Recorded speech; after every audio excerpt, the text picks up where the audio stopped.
तो आज हम लोग इस वीडियो में ज्योमेट्रिकल फिगर या फिर जो ज्यामितीय चित्र होते हैं जो ड्राइंग में पूछे जाते हैं, तो ज्योमेट्रिकल जो फिगर्स होते हैं ईडी में, उनसे भी 2 या 3 क्वेश्चन पुटअप करे जाते हैं। ठीक है, तो इम्पोर्टेंट चैप्टर ये भी, इसको आप लोग 8th में या 9th में 10th में पढ़े होंगे ऑलरेडी। तो हम लोग इस पूरे जो भी PDF है इसका MCQ का, उसको इस वीडियो में कवर करेंगे। जैसा कि पहला क्वेश्चन इसमें दिया गया है, निम्न में से 2D आकृति कौन सी नहीं है। तो सबसे पहले हम लोग समझते हैं कि 2D या 3D है क्या चीज़। 2D का मतलब होता है 2 डायमेंशन और 3D का मतलब होता है 3 डायमेंशन। 2D हो गया और 3D हो गया। 2D में क्या होता है कि जिसमें 2 दिशाएं हों, लंबाई चौड़ाई हो, चौड़ाई ऊंचाई हो या लंबाई ऊंचाई, कोई 2 चीज़। जैसे मान लो हमें किसी क्षेत्र का क्षेत्रफल निकालना होता है तो क्या करते हैं, लंबाई गुणे चौड़ाई, इन दोनों का बढ़ा देते हैं, लंबाई गुणे चौड़ाई, तो ये उसका एरिया निकल आता है। तो 2D में क्या होता है, कोई भी हमारे पास जॉब है, ये इस प्रकार से ड्राइंग है, उसकी केवल लंबाई और ये चौड़ाई, केवल 2 चीज़ें दी रहेंगी।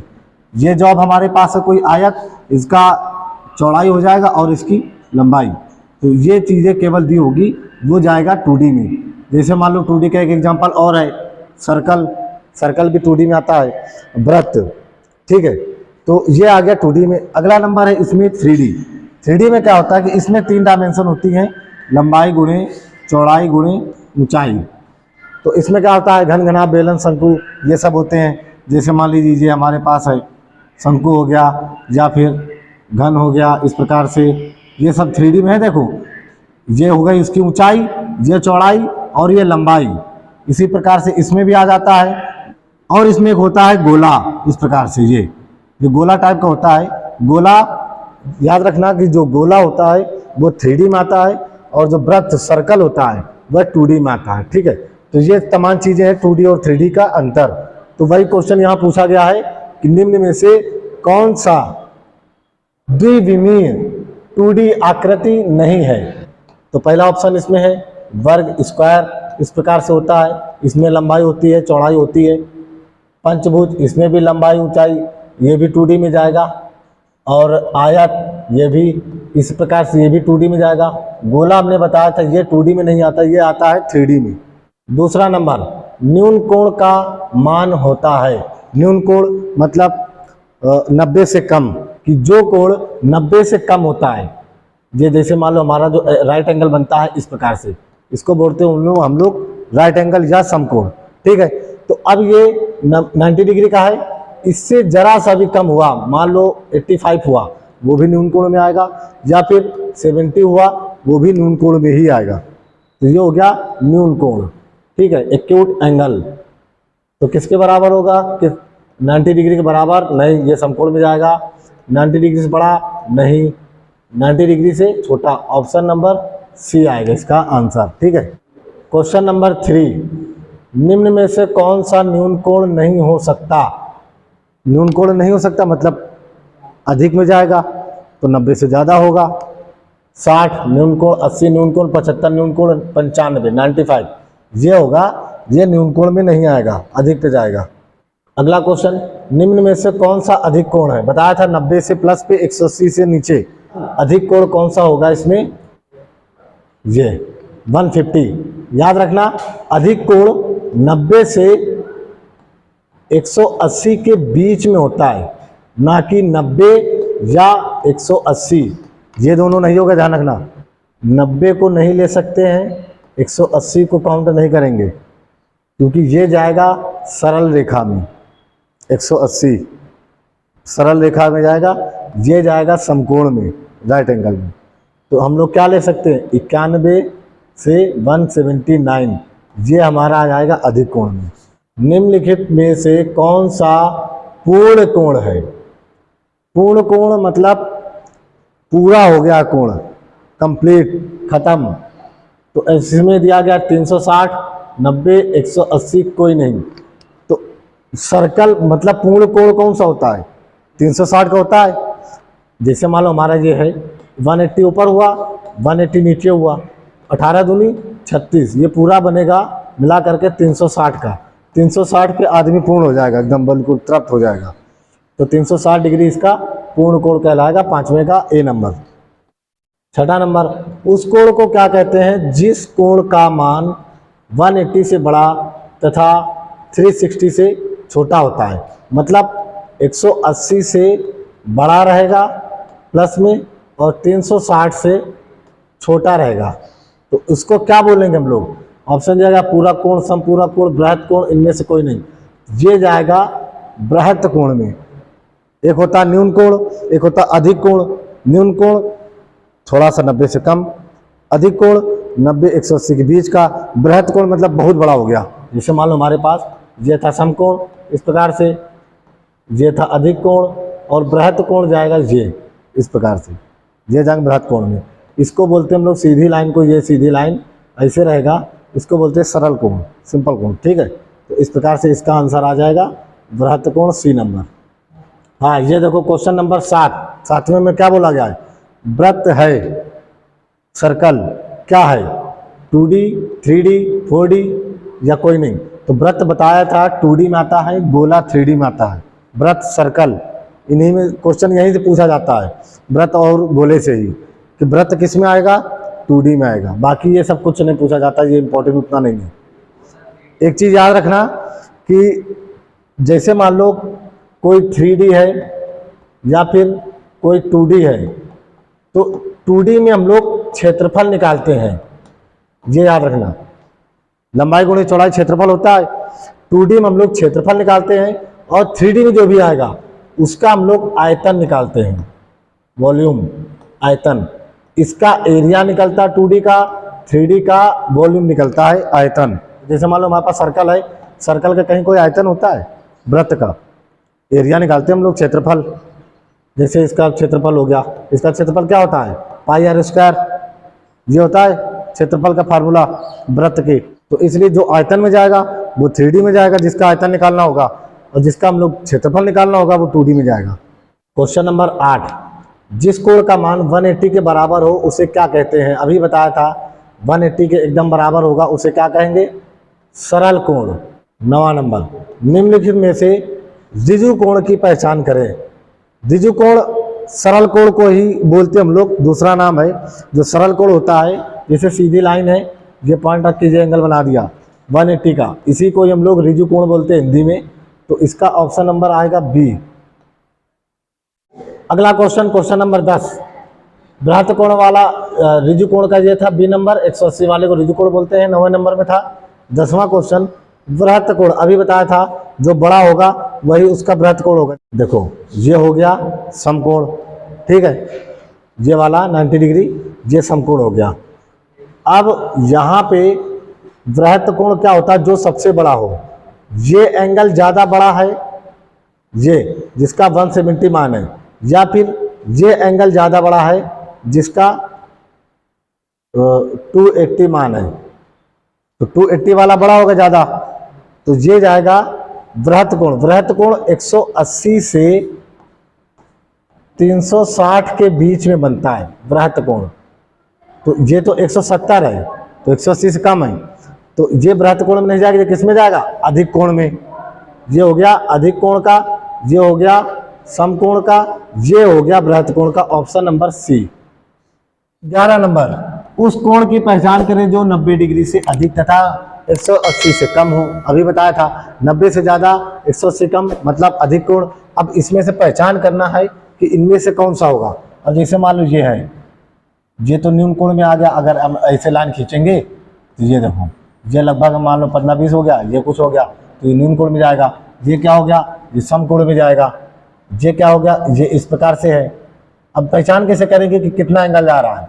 तो ऐसे एक लाइन बना लो, हमारा जो एंगल है वो इसमें जा रहा है, यहाँ पे ये और ये गया हुआ है। तो हमारा कौन सा था? ये वाला जो एंगल था, ये हो गया 90, फिर ये हो गया 90, 90, 90, फिर ये हो गया 90, और ये मान लो 30 है। 9 का 9 था, 9 27 और 30, मान लो 300। ये 300 डिग्री का बना। अब ये 300 किस में जाता है? 300 जाता है बृहत कोण में। बृहत कोण क्या था? 180 से 360 के बीच में था, 360 के बीच में था, तो ये जाएगा बृहत कोण। तो ये भी नहीं होगा। अगर मान लो हमें कोई चीज़ ऑप्शन नहीं आ रहा समझ में, कि उसका आंसर क्या होगा या डाउट है तो गलत पकड़ो, गलत जब पकड़ोगे तो ऑटोमेटिक सही वाला आ जाएगा। तो क्या हो गया, ये वाला जो है कोण, ऑप्शन नंबर डी, ये हो गया अधिक कोण, क्योंकि जहां पे लाइन खींचेंगे तो ये 90 हो गया, ये मान लो 20-30 का जो भी है, तो ये 90 से 180 के बीच में रहेगा, तो इसी को हम लोग बोलते हैं अधिक कोण। तो आंसर आएगा option number D. Question number 12, जिस कोण का योग 90 डिग्री के बराबर होता है उसे क्या कहते हैं? बच्चे को पता है, समकोण, राइट एंगल। 13 नंबर, नीचे दिए गए कोण अल्फा तथा एक्स, नीचे दिए गए कोण अल्फा तथा गामा है, जैसे मान लो ये दिया गया है, ये अल्फा हो गया इस प्रकार से और ये गामा टाइप का हो गया, या एक्स वाई जो भी मानना है, तो ये किस प्रकार के कोण है? ये समकोण है, समकोण तो है नहीं क्योंकि इस प्रकार से बनना चाहिए, ये 90 डिग्री पे, समकोण में एक ही एंगल होता है। सरल कोण है, ये स्ट्रेट एंगल होता है। पूरक कोण है, ये भी नहीं होगा पूरा कोण इस प्रकार से। समीपवर्ती कोण, मतलब इन दोनों का जो एंगल होगा अप्रोक्स में लगभग कहीं ना कहीं बराबर होगा, जैसे मान लो इसका 30 है तो इसका लगभग 30 के बराबर होगा, ये इस प्रकार से। तो ये आंसर आ जाएगा, आंसर नंबर डी, समीपवर्ती। अगला क्वेश्चन, क्वेश्चन नंबर 14, निम्नलिखित में से कोटिपूरक कोण कौन सा है? अब इसमें से कोटिपूरक कोण मतलब समकोण को हम लोग जब दो भागों में विभाजित कर देते हैं, जैसे मान लो हमारे पास ये समकोण है, ये इसको हमने दो भागों में विभाजित कर दिया, या तो ये 45-45 कर दिया, या फिर इसको हमने 60, इसको 30 कर दिया, मतलब समकोण को दो भागों में विभाजित करा है अलग अलग एंगल पे, तो वही उसका कोटिपूरक कोण कहलाता है, ऑप्शन नंबर ए। ठीक है, अगला नंबर, क्वेश्चन नंबर 15, निम्न में से किस कोण का योग 180 है? अगर ये हमारा मान लो 120 है अल्फा, इसको मान लो 60 है, तो ये 180 पूरा पहुंचेगा। ये जितना एंगल है, ये इतना एंगल अगर पूरा जोड़ेंगे तो ये भी 180 पहुंचेगा। ये एंगल जितना, ये एंगल जितना, अगर इन दोनों को हम लोग जोड़ देंगे, ऐसे लाइन है, ये लाइन था, ये एंगल ये पहुंचा, इधर का एंगल इधर का पहुंचा, दोनों जोड़ देंगे ये भी 180 बनेगा। मतलब ये सभी एंगल को हम लोग जोड़ेंगे, सबके एंगल को, तो सबका एंगल 180 पहुंचेगा। तो ऑप्शन नंबर इसका आएगा डी। अगला क्वेश्चन 16 नंबर, नीचे दिए गए चित्र में कोण की पहचान कीजिए। जैसे मान लीजिए कोई हमारा इस प्रकार का एक लाइन खींची हुई है, बिल्कुल क्षैतिज लाइन, हॉरिजॉन्टल लाइन, इसके ऊपर हमने किसी एंगल पे कोई कोण बना दिया इस प्रकार से। अब पूछा गया है कि ये एंगल x और ये y, अगर y प्लस x या x प्लस y, इनका एंगल का योग 180 के बराबर होता है, दोनों एंगल का योग अगर 180 के बराबर होगा तो उसे हम लोग द्विजुपूरक कोण, सरल पूरक कोण, जैसे ये दिया हुआ है, द्विजुपूरक कोण, सरल पूरक कोण, समपूरक कोण, ये सभी उसके नाम होते हैं, अलग अलग नाम है उनके, लेकिन मतलब यही होता है कि कोई भी हमारे पास सीधी लाइन है, उस पर एक ये लाइन गई हुई है, अगर इसका मान मान लीजिए 60 है तो इसका मान 120 होगा, इन दोनों का अगर हम लोग ऐड करेंगे तो 180 के बराबर होना चाहिए, तो यही उसका आंसर होगा। आंसर इसका आएगा आंसर नंबर डी, इनमें से सभी। क्वेश्चन नंबर 17, इसमें पूछा गया समीपवर्ती कोण का योग 90 डिग्री होता है तो क्या कहलाता है? तो इसमें जो अभी हमने बताया था कि जो हमारे पास, जैसे मान लीजिए कोई एक ये सीधी लाइन है, इस पर हमने ये एक लाइन इस प्रकार से दो एंगल बनाए हुए हैं, अगर ये x है और ये y है तो x प्लस y का योग 90 के बराबर होना चाहिए, तो उसका नाम क्या होगा? जैसे मान लो यहाँ पे दिया गया है 60, तो यहाँ दिया गया है 30, या फिर यहाँ पे 30, या फिर यहाँ पे 60, मतलब इन दोनों का योग अगर 90 के बराबर होगा तो उसका क्या नाम होगा? उसका नाम होगा पूरक कोण। सरल कोण अलग चीज, सरल कोण इस प्रकार से होता है, समकोण इस प्रकार से होता है। आंसर आएगा इसका सी नंबर 17 का। ठीक है,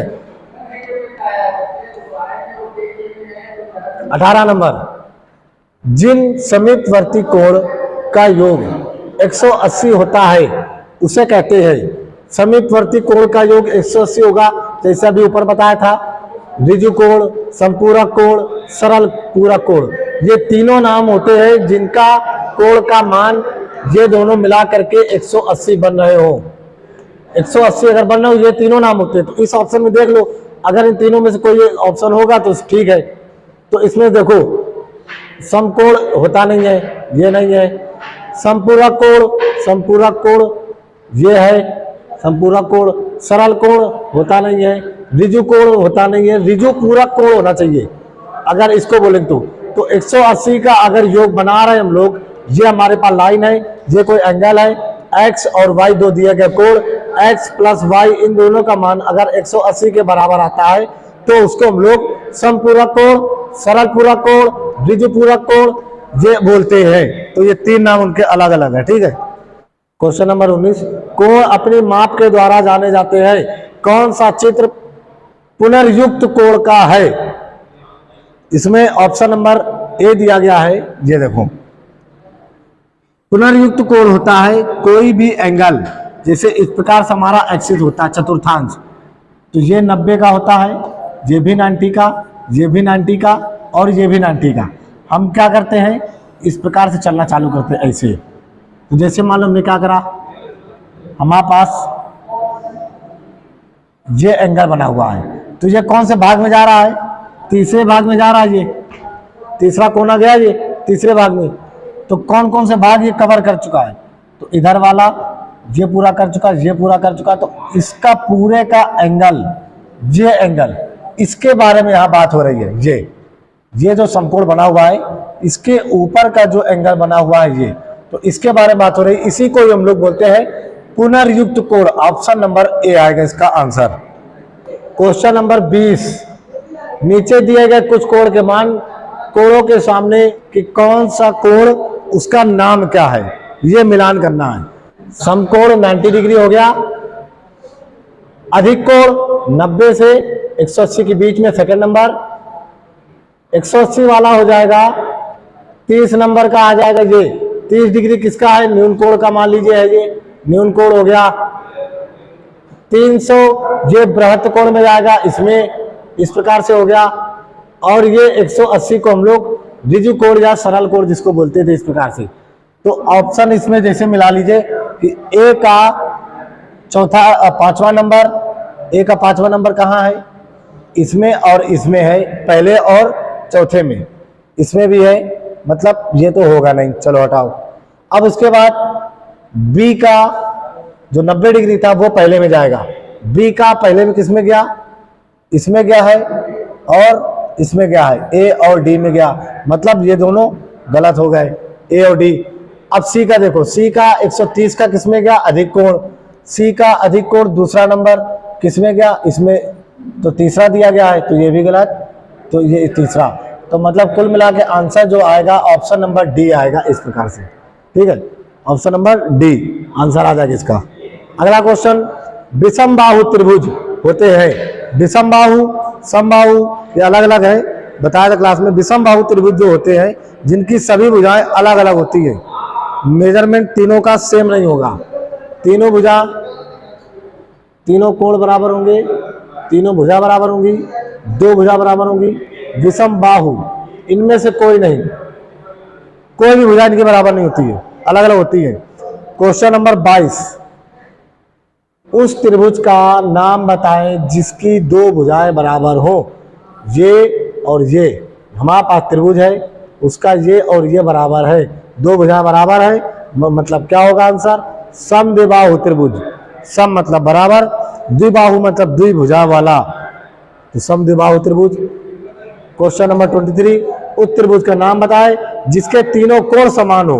तो तीनों कोण समान होंगे, ये है, तो इसका ये एंगल अगर 60 का है, ये भी 60 का ही रहेगा और ये भी 60 का रहेगा, तीनों कोण समान है, उसको हम लोग बोलते हैं समबाहु त्रिभुज। जब कोण समान है, भुजाएं समान रहेंगी।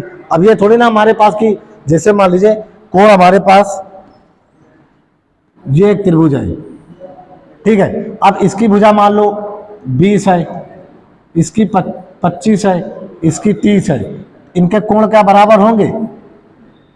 कभी नहीं होंगे। भुजा बराबर होगी तभी तो एंगल बराबर होंगे। तो जब एंगल बराबर हमने बोला है, क्वेश्चन में बोला है कि जिनके तीनों कोण समान होंगे, तीनों कोण, अगर ये कोण 60 का है, ये भी 60 का है और ये भी 60 का है, तीनों कोण अगर समान होंगे तो उसका नाम क्या होगा, तो उसको हम लोग बोलते हैं, आंसर आएगा बी नंबर, समबाहु त्रिभुज। मतलब जितनी भी भुजाएं हैं सब इक्वल है। 24, किसी त्रिभुज में कोई भी एक कोण 90 डिग्री के बराबर हो तो उसे क्या कहते हैं, बच्चे को भी पता है। अगर ये कोण है इसको क्या बोलेंगे, 90 डिग्री का है तो समकोण। क्वेश्चन नंबर 25, उस त्रिभुज का नाम बताया जिसकी कोई भी एक कोण 90 डिग्री से अधिक हो। तो मतलब 90 से अगर ज्यादा है तो उसका नाम क्या होगा, तो उसको बोलेंगे हम लोग अधिक कोण। 90 से ज्यादा है तो अधिक कोण में आ जाएगा वो, ऑप्शन नंबर ए। 26, उस त्रिभुज का नाम बताएं, नाम क्या है जिसका प्रत्येक कोण 90 डिग्री से कम हो, तो उसको सबको पता है, बच्चे को भी, कि 90 डिग्री से अगर कम है तो उसका आंसर आएगा न्यून कोण, ऑप्शन नंबर डी। 27 नंबर में, जिस त्रिभुज की तीनों कोण, मतलब 3 कोण हो गए, तीनों भुजाएं बराबर हो, जैसे अभी बताया था जो हमने कि ये हो गए तीनों कोण, ये और तीनों भुजाएं, अगर ये भुजा x है ये भी x रहेगी, ये भी x रहेगी। अगर एंगल a है ये तीनों एंगल a रहेंगे। तीनों भुजा तीनों कोण अगर इक्वल है तो क्या रहेगा आंसर इसका, समबाहु त्रिभुज बोल सकते हैं, समबाहु त्रिभुज। या फिर उसका जो दूसरा नाम होगा उसको हम लोग इसमें दिया नहीं गया, समबाहु त्रिभुज का दूसरा नाम दिया गया है समत्रिबाहु। समत्रिबाहु, ऑप्शन नंबर ए, समत्रिबाहु मतलब तीनों भुजाएं बराबर। तो ये हो गया आंसर। 28 नंबर, जिस त्रिभुज का कोई भी कोण दूसरे किसी कोण के बराबर ना हो, मतलब कोई एक त्रिभुज है उसका कोण, ये हमारे पास एक त्रिभुज है, उनका कोण दूसरे किसी भी त्रिभुज के बराबर ना हो, उसे क्या कहेंगे। तो जब ये है अलग अलग है, सब एंगल अलग अलग है, भुजा अलग अलग होगी, तो उसे बोलेंगे हम लोग विषमबाहु त्रिभुज। ठीक है, ये हो गया। 20 नंबर, चित्र में दिखाया गया त्रिभुज का नाम बताओ। ये दिया गया है एंगल, जैसे मान लो हमारे पास इसका जो क्वेश्चन पूछा गया है उसका चित्र हम यहाँ बना के दे रहे हैं। ये एक त्रिभुज है, तो इस त्रिभुज में इसका मान है 80, इसका मान है 60 और इस 40, इसका मान दे दिया। तीनों एंगल अलग अलग है, 80, 60, 40, तो क्या नाम होगा इसका, इसको फिर हम लोग बोलेंगे विषमबाहु त्रिभुज, क्योंकि एंगल अलग है तो भुजा अलग होगी। अगला क्वेश्चन, क्वेश्चन नंबर 30, इसमें दिया गया है नीचे दिए गए चित्र में त्रिभुज की पहचान कीजिए। त्रिभुज किस प्रकार का है, त्रिभुज दिया गया है ये इस प्रकार के, ये ऐसा कोई त्रिभुज है जिसका ये एंगल 40 है, ये एंगल 120 है और ये 20 डिग्री का है। तो तीनों एंगल इसमें अलग अलग है, ये इसका एंगल, इसका एंगल, इसका एंगल, तीनों एंगल अलग अलग दिए गए हैं। तो इसका क्या होगा नाम इस प्रकार के त्रिभुज का, तो उसको हम लोग बोलेंगे, इस प्रकार के त्रिभुज है तो इनको देखो कि 120 + 20 + 40, ये किस पे जा रहा है, ये 90 से प्लस में जा रहा है, यहां वाला एंगल समझना इस चित्र को अच्छे से। जब हमारा जैसे मान लीजिए ये एंगल दिया गया है, ये समकोण है, यहाँ पे जो एंगल दिया गया है वो हल्का सा इस प्रकार से दिया गया है और ये ऐसा दिया गया, ये त्रिभुज इस प्रकार का है, मतलब जो ये वाली लाइन है बीचों बीच से उससे हल्का सा प्लस में है ये त्रिभुज। तो जब 90 से कोई चीज प्लस में जाती है इस प्रकार से, इसको हमने हल्का तिरछा करा तो ये कुछ ऐसा त्रिभुज बनेगा जा करके। 90 से जब कोई त्रिभुज प्लस में जाएगा उस पर जो भी एंगल बनेगा, ये त्रिभुज जो आएंगे, इस त्रिभुज को हम लोग अधिक कोण के त्रिभुज में रखेंगे। तो इसका आंसर जो आएगा वो आएगा ऑप्शन नंबर ए, अधिक कोण। ठीक है, अगला क्वेश्चन, जो चित्र दिया गया है इसमें किस प्रकार का त्रिभुज है, ये दोनों भुजाएं बराबर है, देखो ये भुजा एकदम इक्वल है और ये कोण, अगर ये थीटा है तो ये भी कोण थीटा दिया गया है। जैसे मान लो ये त्रिभुज है तो इसके दोनों भुजाएं बराबर है और आमने सामने दोनों कोण ये बराबर है, तो किस प्रकार का आएगा, समद्विबाहु त्रिभुज। ऑप्शन नंबर सी, समद्विबाहु त्रिभुज, दोनों भुजाएं बराबर थी। क्वेश्चन नंबर 32, दिए गए चित्र में त्रिभुज की पहचान कीजिए कि किस प्रकार के त्रिभुज, मतलब एंगल इनके इक्वल रहेंगे और भुजाएं इक्वल रहेंगी, तब इसका मान जो होगा उसको बोलेंगे हम लोग समबाहु त्रिभुज, जिनकी तीनों भुजाएं बराबर है। तो समबाहु त्रिभुज में जाएगा ये, ऑप्शन नंबर बी। अगला क्वेश्चन, निम्न में से कौन सा अधिक कोण त्रिभुज है? अब अधिक कोण त्रिभुज मतलब 90 से प्लस में उनका एंगल जाएगा, तो ये जा रहा है, देखो ऑप्शन नंबर डी जा रहा है। अधिक कोण हमने बताया था कि जो 90 डिग्री का होता है, ये समकोण होता है, समकोण त्रिभुज। जो अधिक कोण त्रिभुज होगा वो इस प्रकार से होता है, ये देखो, ये 90 था, इधर से इतना 90 था, 90 से प्लस में गया है, तो मतलब 90 से जो प्लस में होता है, 180 से माइनस में होता है, उसको हम लोग अधिक कोण बोलते हैं। तो इस प्रकार से ये हो गया ऑप्शन नंबर डी।